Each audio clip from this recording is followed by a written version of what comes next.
ನಮಸ್ಕಾರ.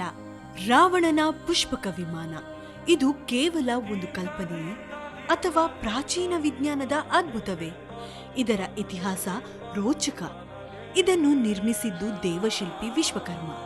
ಬ್ರಹ್ಮನಿಂದ ಕುಬೇರನಿಗೆ ಬಂದ ಈ ದಿವ್ಯ ವಿಮಾನವನ್ನು ರಾವಣನು ತನ್ನ ಶಕ್ತಿಯಿಂದ ಬಲಾತ್ಕಾರವಾಗಿ ಪಡೆದಿದ್ದನು.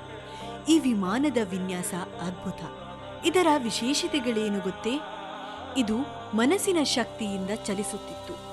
ಅಂದರೆ ನಿಮ್ಮ ಯೋಚನೆಗೆ ಅನುಗುಣವಾಗಿ ವೇಗ ಮತ್ತು ದಿಕ್ಕನ್ನು ಬದಲಾಯಿಸುತ್ತಿತ್ತು. ಅಷ್ಟೇ ಅಲ್ಲ, ಇದು ಪ್ರಯಾಣಿಕರ ಸಂಖ್ಯೆಗೆ ಅನುಗುಣವಾಗಿ ತನ್ನ ಗಾತ್ರ ಮತ್ತು ಆಸನಗಳನ್ನು ವಿಸ್ತರಿಸಿಕೊಳ್ಳುತ್ತಿತ್ತು. ನಿಜಕ್ಕೂ ಇದು ಒಂದು ಆಧುನಿಕ ತಂತ್ರಜ್ಞಾನದ ಪ್ರತೀಕ.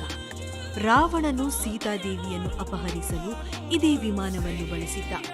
ರಾವಣನ ಸೋಲಿನ ನಂತರ ರಾಮ, ಸೀತಾದೇವಿ, ಲಕ್ಷ್ಮಣ ಮತ್ತು ವಾನರರ ಜೊತೆಗೆ ಇದೇ ವಿಮಾನದಲ್ಲಿ ಅಯೋಧ್ಯೆಗೆ ಮರಳಿದರು. ಒಂದು ಪುರಾಣದ ಕಥೆಯಂತೆ ಕಾಣುವ ಇದರ ವಿನ್ಯಾಸ ಆಧುನಿಕ ವಿಮಾನಗಳಿಗಿಂತಲೂ ಅದ್ಭುತವಾಗಿದೆ.